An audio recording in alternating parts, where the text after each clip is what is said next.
O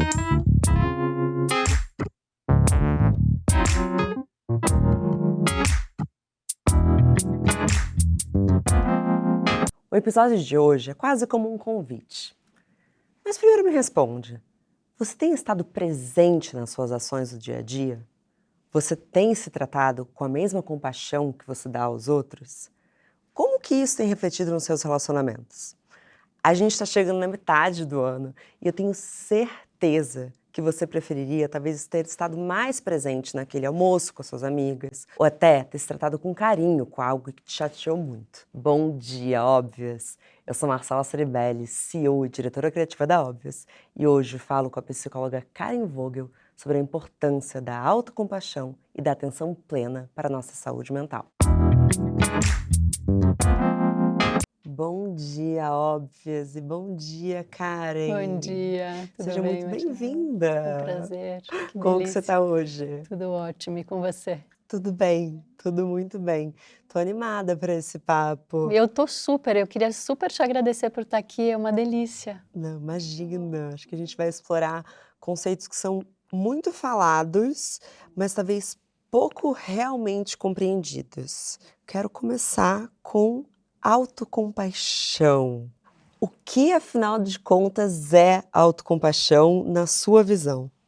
A minha visão está um pouco temperada com as teorias, tá? Mas enfim, a autocompaixão em geral é a habilidade da gente se relacionar bem consigo mesma, a gente ser boas amigas de nós mesmas, a gente se cuidar, então a gente ter esse momento onde a gente está de fato se amando, se cuidando, e principalmente nos momentos onde a gente está com alguma dificuldade emocional, né? Então, a autocompaixão, ela vem desse quentinho, desse apoio, um autoapoio, estar junto de si, se apoiando em momentos desafiadores. Não só os desafiadores, mas, de uma forma geral, você ser uma boa amiga de si. Então, você é mais ou menos equivalente a você ter compaixão pelo outro. Mas tem uma diferença. Na compaixão do outro, necessariamente o conceito de compaixão, ele envolve principalmente a presença do sofrimento. E além da presença do sofrimento, a presença real de uma ação cujo objetivo é diminuir esse sofrimento. Então esse é o conceito de compaixão. A presença do sofrimento e uma ação para a diminuição desse sofrimento. E o que difere de empatia? Na empatia, de uma certa forma, não necessariamente é sofrimento que eu estou vendo a pessoa sentir, pode ser qualquer outra emoção. Na compaixão, necessariamente é sofrimento, essa é a grande diferença. Então, a autocompaixão é saber nos acolher e cuidar de nós mesmos quando estamos sofrendo. Exato, exatamente. E precisa ser um grande sofrimento? Não precisa, pode ser os pequenos sofrimentos do dia a dia já são lindos para a gente desenvolver a autocompaixão. E como que a autocompaixão impacta a maneira como a gente se relaciona? É uma excelente pergunta, Marcela. Quando a gente começa a entender a forma dura e crítica que a gente se trata, né? Porque quando a gente começa a perceber os nossos pensamentos de autocrítica, como nós somos duras com nós mesmos, a gente começa a ver que, de uma certa forma, a gente precisa começar a fazer um trabalho de se acarinhar, de ser mais amoroso, de ser a nossa própria incentivadora, né? Porque a autocrítica, o que ela faz? Ela faz com que a gente se sinta desmotivado, ela faz com que a gente se sinta mal, a gente mesmo se põe para baixo. Né? Então, o principal objetivo da autocompaixão, na verdade, é a gente diminuir o volume da nossa autocrítica. E quando a gente diminui o volume da nossa autocrítica, a gente também pode substituir essa autocrítica por uma fala amorosa, por uma fala incentivadora. Esse é o objetivo. Mas a gente precisa de alguma dose de autocrítica na nossa vida. Perfeito, Marcela. Como que a gente dosa? A autocrítica, ela tem duas coisas interessantes, uma positiva e uma negativa. A positiva é que, de fato, a autocrítica faz a gente querer ser melhor e a gente querer melhorar. Então, muitas vezes, através da autocrítica, a gente, de fato, vai atrás de se desenvolver e melhorar como pessoa. A parte não positiva da autocrítica, ela liga o nosso sistema de alarme interno. A nossa amígdala cerebral, ela identifica que a gente tem uma ameaça. E essa ameaça não está externo a nós, não é alguém, não é uma ameaça externa, é uma ameaça interna. Então ela liga o nosso sistema de alarme e a gente, de alguma forma, fica em alerta, entendendo que existe algum tipo de ameaça. Então essa é a parte negativa da autocrítica. Então a gente pode presumir que pessoas com muita ansiedade têm muita autocrítica? Perfeitamente, perfeitamente. Não só as pessoas com ansiedade, né, mas as pessoas com tendências ansiosas, elas são realmente mais autocríticas, elas pegam mais no seu próprio pé, né, elas têm uma característica mais crítica realmente. E então é uma verdade de que os ansiosos, eles são mais autocríticos e que precisam fazer mais trabalho de autocompaixão. E criam-se sintomas? Se a gente não cuidar, sim. Né? A gente gosta de dizer que a ansiedade, ela é um padrão muito mental, que se caracteriza por um conjunto de pensamentos que tem o objetivo da gente antecipar alguma coisa ruim que vai acontecer no futuro. Uhum. Então, o ansioso, ele está sempre tentando antecipar alguma coisa ruim que vai acontecer e no presente preparando para que esse ruim não aconteça. Então, no caso da autocompaixão, quando a gente está diante de um ansioso, o trabalho ele é muito com os pensamentos. Porque a gente mostra para essa pessoa que, de alguma forma, não necessariamente o que ele está pensando de tão catastrófico vai acontecer, mas que também a ansiedade dele tem uma função que é de proteção. A ansiedade, ela tem algo positivo que é a nossa autoproteção. Ela tem um aspecto de sobrevivência da espécie, porque a ansiedade é medo. Sim. E o medo nos protege. Né? Então, no caso da autocompaixão, por que ele está tão ligado com os ansiosos? Porque, de alguma forma, o ansioso está sempre antecipando e avaliando negativamente a sua própria condição, a sua própria, né, como ele está conduzindo as questões dele. Ele está sempre se criticando. Você pode me dar um exemplo de situações em que a falta de autocompaixão fica clara na saúde mental das pessoas? Todos nós temos comportamentos autossabotadores, né? O que a gente chama de um comportamento autossabotador? É um tipo de resposta que a gente emite cujo objetivo não é nos cuidar, que não é a preservação da espécie. Ele tem um objetivo que a gente nem tem tão claro, mas a gente se comporta sabendo que algo ali não vai ser bom. Então, por exemplo, a gente deixa de cuidar da saúde, a gente sabe que, por exemplo, tem uma série de alimentos que não fazem bem para a saúde e a gente vai lá e come esses alimentos. A gente sabe que a gente precisa fazer atividade física e a gente não faz. Né? A atividade física é fundamental para a saúde mental. Né? E a gente não faz. Então, existem uma série de coisas que a gente ou faz prejudicando o nosso corpo ou não faz, né, no caso da atividade física, que vai trazer consequências para a minha saúde que de fato não é me amar. Mas a autossabotagem, ela atua muito no momento. Então você sabe que a saúde mental vai ficar melhor se você sair para fazer uma caminhada, Sim, que esteja. perfeito. Mas aí vem pensamentos autossabotadores. Nossa, mas seria mais gostoso ficar no sofá. Nossa, mas tá tão frio. Como que a autossabotagem atua nesses pensamentos intrusivos? É uma boa pergunta, no sentido de que acho que vale a pena a gente separar o pensamento da ação, né? Então, nesse exemplo maravilhoso que você deu, existe um pensamento acontecendo que impede uma ação, Uhum. né? Então, o pensamento sabotou uma ação que seria saudável, né? Então, a grande saída para isso é a gente observar, e aí é por isso que a gente vai falar sobre atenção plena daqui a pouco, é a gente ser um grande observador de si, principalmente nesses padrões de pensamento. No caso do ansioso, é fundamental que ele seja um observador dos seus próprios pensamentos, porque esses pensamentos estão falando coisas sobre o futuro que muitas vezes não vão acontecer. E no caso da autossabotagem, a gente perceber que aquele pensamento impediu uma ação extremamente importante de autocuidado, nesse exemplo que você deu. Claro. Então vamos falar sobre atenção plena, Vamos falar. que muitos chamam de mindfulness, Isso. que também virou uma palavra um pouco dita demais, e Sim. às vezes a gente até se perde, Sim. mas que o conceito é tão importante e tantas pessoas já sentaram nesse sofá e elas falam sobre atenção plena de diferentes formas, em diferentes maneiras, mas me parece algo chave para a gente conseguir sobreviver nesse turbilhão de informações, desde você entender o que realmente é para você, o que não é para você e até o impacto nas relações. Mas vamos começar do início. O que é a prática da atenção plena? É necessariamente cruzar as pernas e ficar 10 minutos em silêncio? Não. A boa notícia é que a gente não precisa só fazer assim. Existem outras formas, né?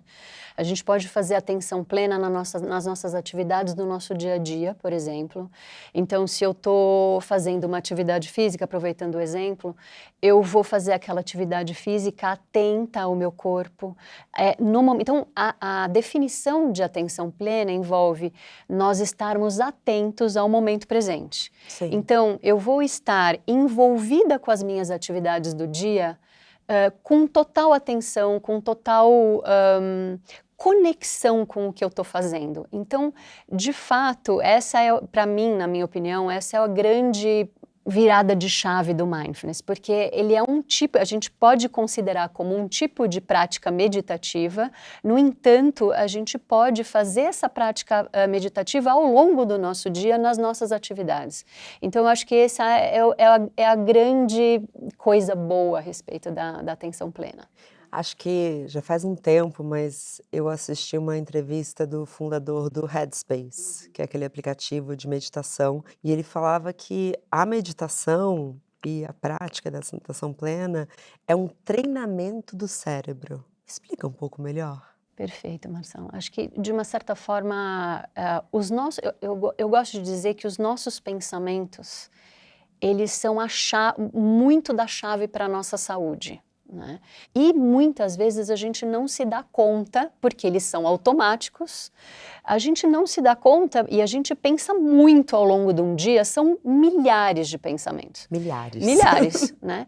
E a depender de como eu estou pensando a respeito de determinado assunto que está em ênfase na minha vida, eu vou ter uma vida boa, né? Uma vida emocional boa ou uma vida não tão boa. Então, os nossos pensamentos, eles são fundamentais para o nosso bem-estar. E se a gente não despende, não separa uma habilidade da gente tomar conta desses pensamentos, né? Eu escrevi um livro cujo título chama Vigiando Pensamentos, né? Porque, de fato, é um processo de vigilância diária que não precisa ser nada pesado, né? É como se eu fosse um vídeo que está aqui atrás, né, uma câmera que tivesse observando e prestando atenção no que está se passando dentro da minha pele ao longo do dia. Né? Então é como, a gente chama isso da tomada de consciência, né? Então é como se a gente estivesse desenvolvendo esse músculo da consciência que é autoobservação. Né? Então eu estou ao longo do meu dia, nas minhas atividades, observando o que a minha mente, né, o que os meus pensamentos estão produzindo a respeito do que está acontecendo. Isso é fundamental. Sim. Né? O que eu observo com alguns anos de prática de meditação e yoga, que na verdade estão muito conectados, né, porque yoga é meditação ativa, é que eu passei a estar mais presente nos momentos. Então não é só que eu estou me observando mais, eu estou observando mais você. Sim. Eu consigo... A gente se engaja diferente, né, nas coisas. Completamente. Sim. E com alguma frequência eu preciso conversar comigo para me trazer de volta. Então, por exemplo, eu tô aqui com você. E aqui não, porque é meu trabalho, então eu estou de fato muito focada. Mas, por exemplo, se a gente estivesse almoçando no domingo Isso é um clássico pra mim. Tô almoçando domingo, tendo uma conversa super legal, e aí me vem, mas amanhã eu preciso fazer tal coisa. E aí eu preciso, não, mas eu não, amanhã é amanhã.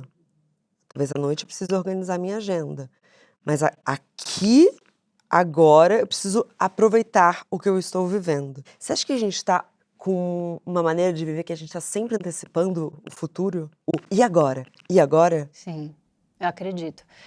De uma certa forma, esse teu exemplo, ele é lindo, né? Porque é um lindo exemplo de que você perdeu ali alguma coisa do momento presente pensando no amanhã. Então, na verdade, a gente não diz que ele é um pensamento ansioso, mas ele é um pensamento que está antecipando, né? Então, se você, por exemplo, fica preocupada, a gente diz que ele é um pensamento ansioso. Então, Eu fico preocupada. Então ele realmente é um pensamento ansioso. Então, ele modificou. Você estava lá no seu almoço, no seu domingo maravilhoso, e aí, de repente, um pensamento sobre o amanhã gerou um desconforto de uma coisa gostosa. Tirou a coisa gostosa que você está sentindo e a gente substituiu pelo desconforto, né? Pela uma incerteza sobre o dia seguinte, sobre uma preocupação. Então, a gente, de alguma forma, está fazendo muito isso sem consciência. Sim. Porque uma coisa é, por exemplo, né, você que pratica atenção plena. Então, de uma certa forma, quando você percebe isso, você fala, hoje à noite eu vou prestar atenção nisso, eu vou me organizar. Mas quando a gente não está prestando atenção, a gente perde o momento presente, a gente se desconecta, fica preocupado e aquilo contamina um pouco aquele domingo que poderia ser uma delícia. Sim. E escrevendo o roteiro do episódio, eu comecei a refletir o efeito da falta de atenção plena nos nossos relacionamentos. E com alguma constância eu escuto pessoas dizendo, nossa, os sinais estavam todos aí e eu não vi. Mas a verdade não é que não estavam aí, talvez a gente não estivesse prestando atenção. Exato.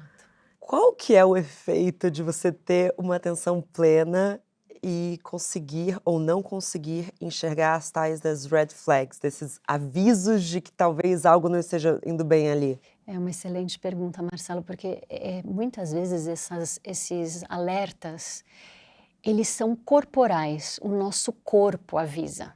Às vezes não é só tão corporal, mas muitas vezes começa no corpo e muitas vezes pode vir em torno de intuição também, né?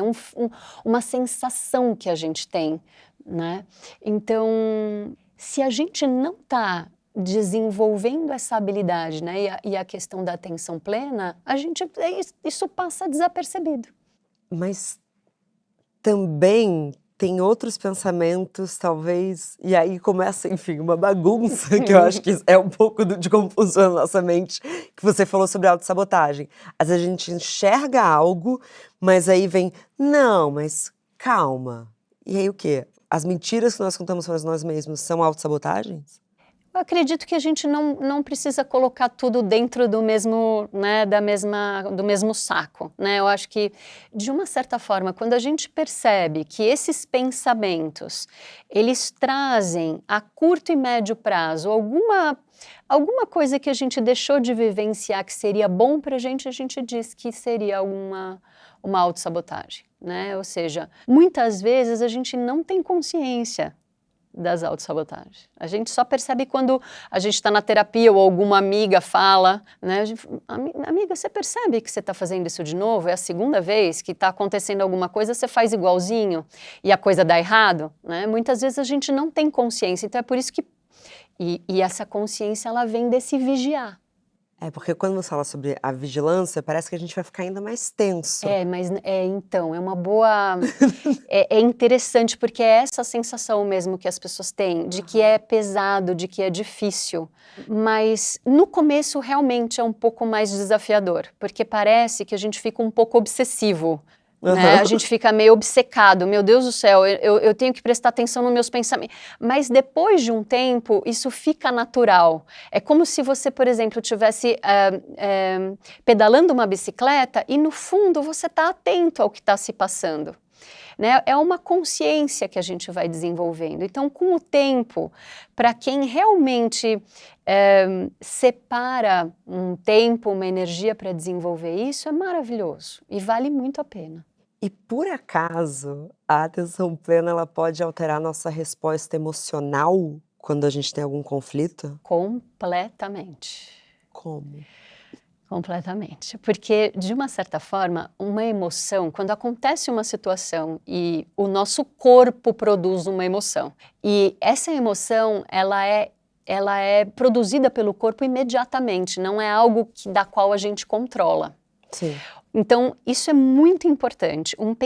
Uma emoção, ela não é controlável porque o corpo produz, ela é reflexa. Agora, se eu estiver em atenção plena, eu consigo perceber essa emoção e ter um microminuto de segundo para que eu possa pensar em como eu posso reagir a essa emoção.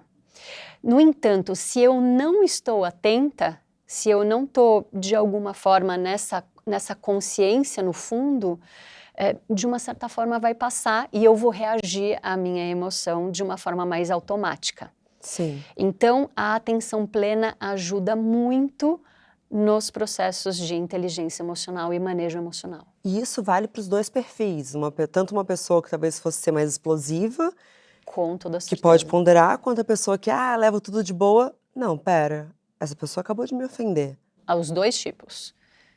Porque, veja, nesses dois exemplos, a gente está falando, por exemplo, de raiva.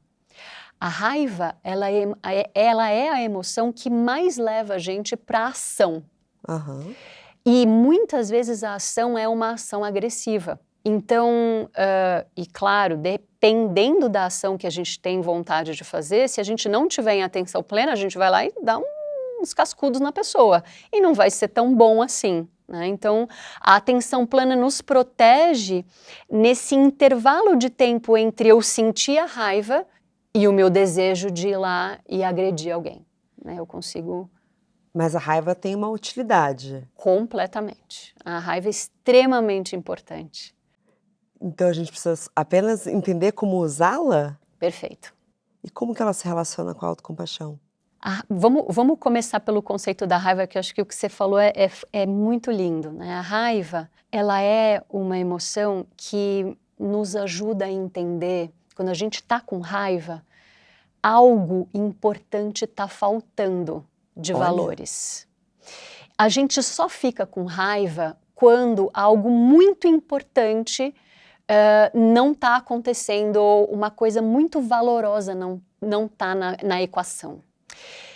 Então, aí agora a gente vai para a autocompaixão. É muito importante que a gente entenda que a raiva, ela tem essa característica de nos sinalizar coisas muito importantes que não estão acontecendo na situação, e é por isso que eu tenho raiva.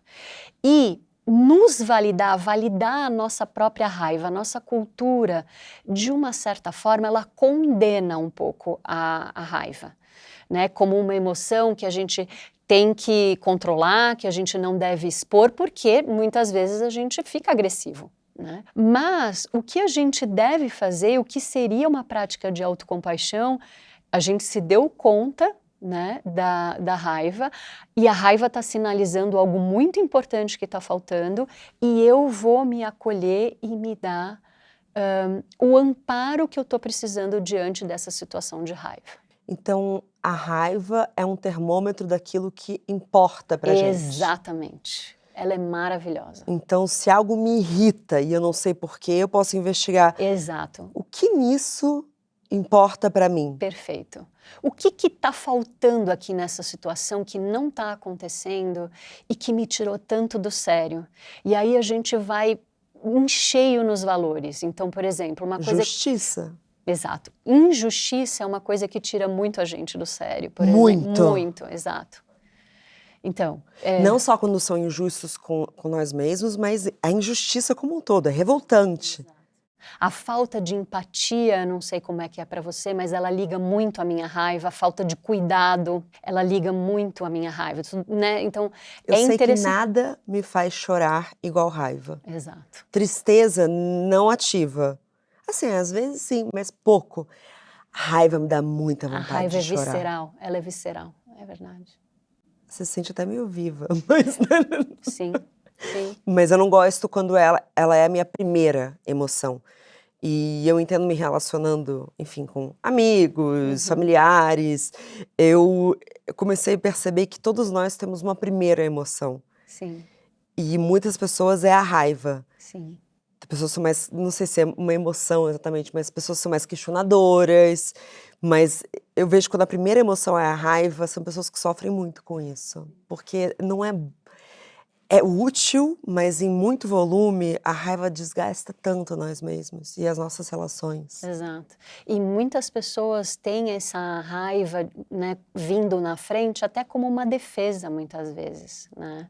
Uma defesa de traumas ou de situações que aconteceram na vida da pessoa e ela, através da raiva, ela coloca como se fosse um escudo, né? Mas atrás da raiva existem emoções muito profundas. Então a raiva, muitas vezes, ela é uma emoção protetora, vamos dizer assim, de emoções mais profundas que estão por trás dela. Muitas vezes o medo e muitas vezes a tristeza.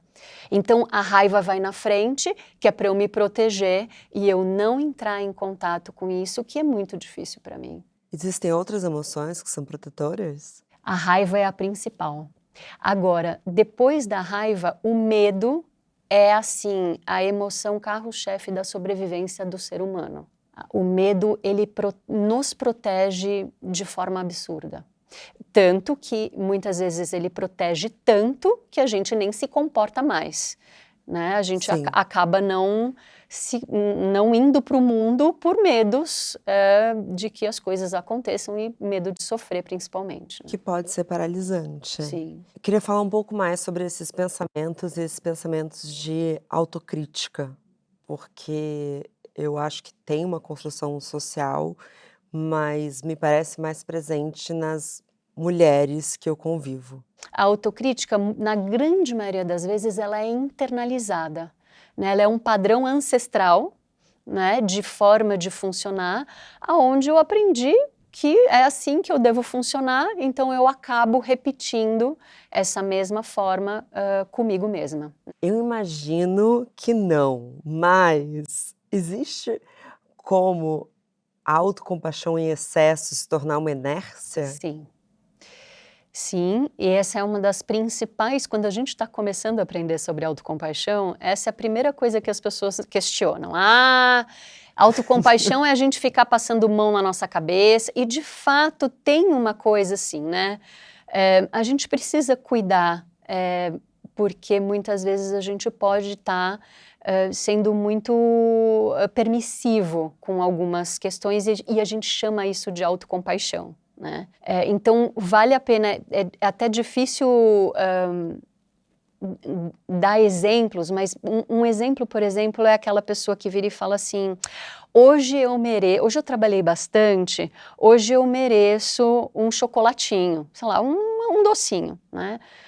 Ah, mas eu trabalho todos os dias, então todos os dias eu vou me dar no final do dia um chocolatinho, um docinho, né? Então, se eu começo a ter questões na minha saúde por conta, né, do excesso de açúcar, então ele acaba não sendo uma autocompaixão, acaba não sendo uma recompensa, Sim, acaba sendo eu estou prejudicando o meu corpo, por exemplo, com esse excesso. Estou falando se for uma coisa mais, né, nesse claro. exemplo, uma coisa mais longa. Se for uma vez, não tem problema, mas de uma certa forma, se eu passo a tornar esse meu trabalho algo que eu preciso de uma recompensa, de um doce, isso vai fazer mal para mim no futuro, de alguma forma, pode fazer mal. O que E aí, será que você está fazendo que precisa de tanta recompensa, né? exatamente, essa é a pergunta. Né? Será que você está, de alguma forma, em excesso, né? O que pode estar em excesso que você está precisando compensar com um presente, né? Sim. Não, claro, todos nós trabalhamos, chegamos Sim, sim, exaustos, e essa sensação de que a gente precisa de uma recompensa, enfim, eu super me identifico. sim, sim. De fato, assim, você chega muito cansado em casa, não tenho cabeça para cozinhar, vou pedir uma comida Uma comida fora. gostosa, né? É, algo que nos dê conforto. Isso, exato. E faz parte da prática de autocompaixão a gente trazer esse autoconforto para si. Uma prática que, de alguma forma, faça com que você se sinta mais regulada, mais protegida. E não é o outro que vai fazer. Então, o que eu acho lindo da autocompaixão é essa questão da autorresponsabilidade. Sou eu que sou responsável em fazer por mim. Sim. Né? E isso é muito lindo. E me parece que você é uma boa pessoa para falar sobre a habilidade de como encontrar solitude na solidão. Podemos falar, podemos falar. Como? É interessante usar as duas palavras, né? Porque a solidão a gente interpreta como sendo um estar só com sofrimento. E a solitude, um estar só curtindo. Então, de certa forma, como é que a gente pode desenvolver dentro da autocompaixão esse estar só de uma forma onde eu estou me cuidando, onde eu estou sozinha, sim, porque eu estou aqui num momento de autocuidado, ou num momento onde eu estou permitindo me reabastecer, e isso é algo que não está dizendo que ninguém quer estar comigo ou que ninguém gosta de mim. Não, é um momento para eu curtir, para ser gostoso.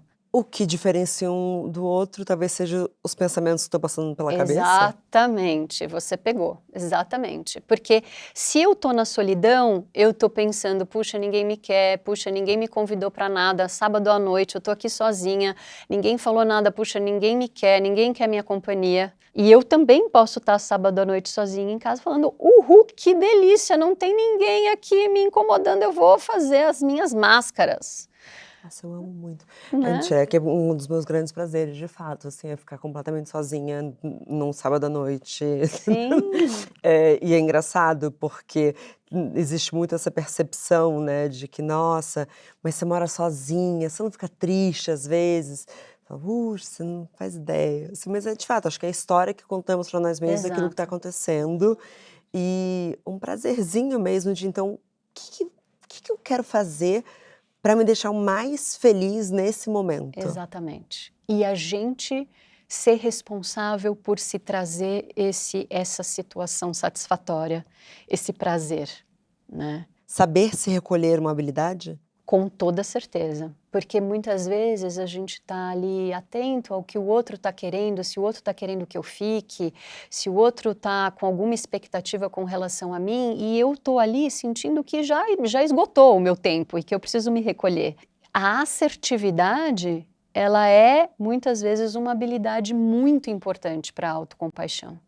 Eu poder dizer não para o outro e dizer sim para mim. Falamos sobre ficar sozinho, falamos um pouco sobre relacionamentos amorosos, mas eu queria saber como que a atenção plena e a autocompaixão podem melhorar as dinâmicas familiares. Excelente pergunta. Quando nós estamos absolutamente presentes, conectados, então como a gente está aqui hoje, de uma certa forma, essa conexão, ela se torna algo muito especial, porque eu estou sentindo que você está conectada comigo e você está sentindo que eu estou conectada com você e que a gente começa a estabelecer uma intimidade nessa conexão.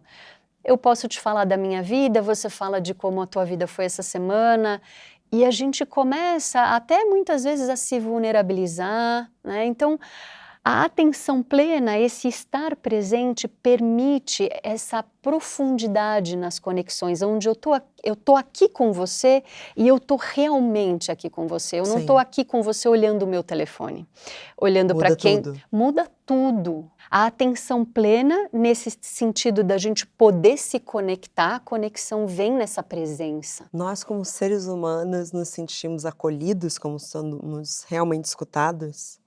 Absolutamente. Essa habilidade não só da escuta, mas da gente se conectar é a coisa mais importante. Os seres humanos, nós somos mamíferos, né? E a gente, de alguma forma, se sente bem conectado com o outro, né? Essa conexão no mamífero, ela é muito... A primeira conexão é com as nossas mães, né? Mas depois das nossas mães, todo tipo de conexão, ela é muito importante. E a gente vai perdendo, né, ao longo a gente vai fazendo as coisas de uma forma muito desconectada, muito automática, muito rápida. Então você acha que, claro, tem particularidades, mas a raiz de muitos conflitos em dinâmicas familiares é a falta de Conexão. A gente não senta para conversar, a gente não senta para se conectar.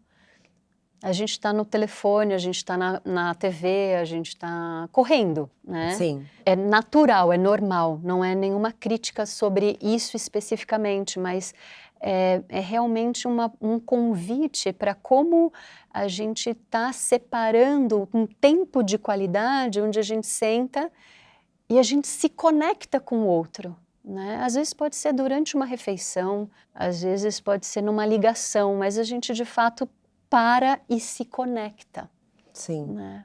De verdade. Você falou que a autocompaixão, ela está conectada ao sofrimento. E como que a autocompaixão está conectada a traumas ou a acontecimentos traumáticos? Os traumas complexos, eles são muito comuns. O que é um trauma complexo? Ele é um trauma que se repetiu muitas vezes. E o trauma simples é um trauma, por exemplo, eu fui assaltada uma vez, aconteceu uma vez só. Né?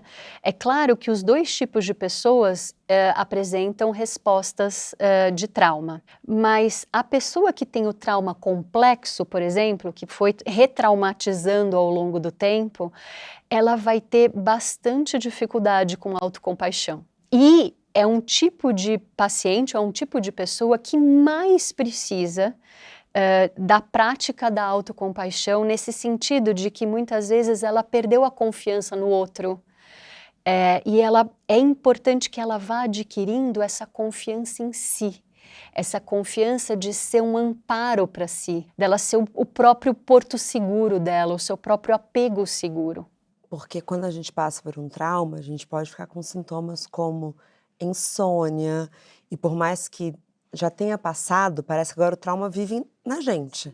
Então você não passa um dia da sua vida sem lembrar que aquilo aconteceu com você. Então a autocompaixão é uma maneira de digerir o acontecimento? Talvez, eu diria que a autocompaixão seria uma forma da gente se amparar diante do acontecimento, né? O trauma, você falou muito bem, ele está registrado no corpo. Então, é muito interessante faz parte do processo psicoterapêutico, a gente observar aonde, quando eu começo a falar do trauma, aonde que o meu corpo liga. No meu corpo, por exemplo, é no estômago. Meu estômago faz plim, ele dá um... O meu também, achei que fosse com todo mundo. Ele é um órgão bem, né, bem emocional. Diante da minha percepção do meu sofrimento, e para eu perceber que eu estou em sofrimento, eu preciso estar atenta, atenção plena. Então, percebi que eu estou atenta, eu vou me dar esse amparo que eu tanto preciso. Não é o outro que vai me amparar na prática da autocompaixão. Eu vou aprender o que tipo de coisa, de ação eu estou precisando me dar nesse momento para me acolher diante do trauma. E você começou a falar um pouco sobre exercícios físicos, e eu sei que tem tudo a ver com a atenção plena e talvez com a autocompaixão também. O exercício físico pode ter um efeito também para curar traumas? Eu não saberia te dar exatamente uma questão de evidência científica, mas o que a gente tem de evidência é que o exercício físico, ele muda e ele ajuda muito na produção de neurotransmissores, por exemplo, a serotonina, a endorfina, né? Então, a gente acredita que esses hormônios, eles são fundamentais para a nossa saúde mental, para a nossa saúde emocional, né? Então, se eu estou, de alguma forma, através da prática da atividade física, tendo esses benefícios de neurotransmissores, é maravilhoso. Agora, um tratamento específico do trauma poderia envolver, além da atividade física, uma prática psicoterápica que estivesse olhando para a manifestação desse trauma no corpo, porque ele está registradinho lá. Todo trauma deixa um registro corporal? No corpo, sim. Me explica um pouco melhor, porque eu entendo, tem aquele livro, The Body Keeps Score. Isso, exatamente. Mas eu sempre fico assim, mas como? Vai surgir sei lá, um caroço no meu joelho? Como? Então, na grande maioria das vezes é o que a gente está falando, às vezes ele manifesta de uma forma assim, das mais variadas, às vezes é uma dor de cabeça, às vezes é uma tensão muscular. Mas pode nos adoecer? Pode, se a gente não cuidar dessas questões, elas podem virar doenças psicossomáticas, por exemplo, né? Sim. E eu estou falando podem, não, é importante dizer que é uma possibilidade, né? Mas quando a gente tem uma vivência traumática, é muito interessante a gente buscar, né, e entender no corpo como é que ela se manifesta, até para a gente deixar essa manifestação vir. E quanto mais a gente deixa essa manifestação vir, mais ela vai soltando. É como se a gente estivesse soltando um músculo. Tipo, né? uma massagem. Tipo uma massagem. Isso é muito bom. E para quem quiser, de fato, começar a praticar a atenção plena da maneira mais tradicional. Por quê? Porque para tantas pessoas a meditação, que eu tenho até medo de falar a palavra meditação, que as pessoas falam, acho um saco, quero morrer. E as pessoas têm um pouco de razão. Você não medita, Karen? Eu tenho que meditar, né? Você Mas tem que? Eu tenho porque, de uma certa forma, eu decidi na minha vida que eu quero cada vez mais me tornar uma observadora das minhas questões internas. Sim. Então eu tenho o quê? Porque eu decidi, eu quero muito. E, de fato, como ela não é uma prática, como as pessoas falam, muitas vezes é um saco, né? A gente precisa ter disciplina. Então, assim, muitas vezes a gente senta para meditar ou a gente faz o exercício da meditação ao longo do nosso dia, né? Que a gente chama de meditação indireta. A gente tem que levar a intenção, porque a gente não vai querer fazer. Muitas vezes é um saco, a gente está sem saco, mas não estou afim, né? Infelizmente, e talvez meu corpo não me ame por isso, mas cada vez mais eu tenho certeza que, assim, o exercício que eu menos gosto de fazer é o exercício que talvez eu mais precise fazer. Então, eu tenho me esforçado a treinar o meu corpo a fazer coisas que não dão prazer imediato. Boa. E a meditação também já foi isso para mim, hoje já é algo... É porque, assim, é que nem a corrida. Enquanto eu estou correndo, eu não estou pensando, nossa, que delícia! Mas eu sei o que vai me dar no final. E a meditação para mim é isso. É uma pausa, porque muitas vezes parece que o mundo vai me engolir. E a minha cabeça está muito ativa, e são pensamentos terríveis, misturados com... Eu acho que muitas pessoas se identificam com isso. Com toda certeza. Todo mundo se identifica com isso. Acho que a gente se perde, né? De tanto que... E que seja, de fato, para você conseguir, sei lá, ter 5 minutos. Não precisa ficar 1 hora, gente. Calma, não precisa. E você falou sobre algumas práticas diárias de atenção plena. E quais são práticas diárias de autocompaixão, além da gente se tratar bem? Excelente pergunta. A gente ficar atento aos nossos pensamentos de autocrítica. Isso é bem importante. Registrar? Não necessariamente, não precisa registrar. Pelo menos, se a pessoa quiser registrar, pode ser. Mas, de uma certa forma, só dela estar atenta e perceber que ela se deu, né, que ela se criticou. Eu gosto de colocar alguma coisa positiva logo depois, sabe? Assim, para eu... É uma forma que eu aprendi, não que as pessoas precisem, mas quando eu percebo uma autocrítica, eu falo assim... Ai, cá, menos, vai. Hoje tá tudo bem, né? Então eu coloco alguma... só por hoje, né? Uhum. Então eu coloco alguma coisa... Então, essa questão da autocrítica é o número 1, né? Uma das principais definições da prática de autocompaixão é a gente trabalhar com a autocrítica. Depois da autocrítica, de alguma forma a gente levar cuidado para nós, né? Então, muitas vezes, por exemplo, meu corpo estava precisando de água. Muitas vezes o nosso corpo pede coisas que a gente não dá para ele. É verdade. E são coisas simples, água, né? Às vezes a gente fica segurando o xixi, né? Então, Não assim, façam isso, garotas. não podemos fazer isso, né? Então, de uma certa forma é isso, né? Como é que eu posso garantir que quando eu tenho vontade de fazer xixi, eu vou lá e faço? Então, isso é uma prática de autocompaixão. De uma certa forma, como eu posso zelar pelo meu bem-estar e promover práticas de eu estar bem, Sim. né? Uma pergunta muito que a gente aprende nas formações é: o que eu preciso nesse momento? Essa é uma pergunta linda da autocompaixão. O que eu estou precisando nesse momento? Isso é muito bom. E a gente ouvir. Muitas vezes é um lugarzinho mais lá, bem lá no fundo que pede. Então, estabelecer limites está diretamente conectado à autocompaixão. Totalmente. Não só limites no outro e nas situações, mas também limites em si. Então, por exemplo, é uma prática de autocompaixão, ao invés de eu tomar uma garrafa de vinho, eu tomar uma taça de vinho, por Sim. exemplo, né? Então, não só o limite no outro, mas sim também, muitas vezes, o limite em nós. Isso é uma prática de autocompaixão. Muito bom, Karen, muito bom. Parecem soluções mais simples do que... É muito simples, de fato, não é algo complexo. Eu diria que a atenção plena é um pouquinho mais complexo até do que a autocompaixão. Pra gente finalizar, conta um pouco sobre o seu curso no The School of Life, que eu tenho certeza que muitas ouvintes vão ficar interessadas em se aprofundar. Sim. É um curso de autocompaixão, né? Então, a gente trabalha muito o amor próprio. Primeiramente, descrevemos, né, sobre essa questão da diferença, né, entre autoestima. A gente fala muito sobre autoestima, sobre compaixão, sobre autocompaixão. A gente tem ali uma parte também de cérebro para a gente entender esses neurotransmissores que estão relacionados com a autocompaixão, como, por exemplo, a ocitocina, né? A ocitocina, ele é um neurotransmissor ligado com o vínculo. Mas quando eu pratico a autocompaixão em mim, existe uma produção de serotonina, de ocitocina.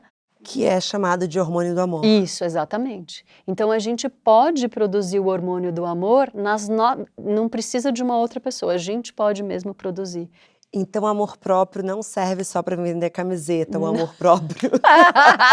Excelente, excelente. O amor próprio de fato existe. Exatamente. E ele é capaz de produzir o hormônio ocitocina. Então, a gente fala tudo isso no curso e a gente sai.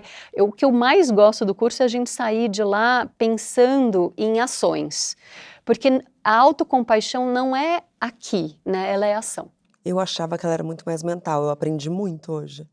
Ela está no mental, na prática, né, do cuidado com a autocrítica, mas ela envolve muito a ação.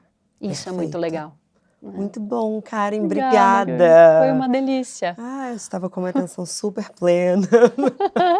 Super conectadas, eu achei que a gente Também, estava. muito bom. Obrigada, querida. Obrigada a Volte você. sempre ao programa. Obrigada, amor. E aí, bora continuar esse papo nos comentários? Segue a gente aqui para receber os novos episódios assim que chegarem e já aproveita para avaliar o podcast. Também estamos no Instagram. Também seguir a gente no @obvious.cc para conversas corajosas sobre felicidade feminina e no @chapadinhas de endorfina para se apaixonar pelas coisas incríveis que seu corpo pode fazer. Enquanto o nosso próximo episódio não chega, escute também o Corre Delas com Luana Vieira, nosso podcast sobre carreira na real. Até a próxima!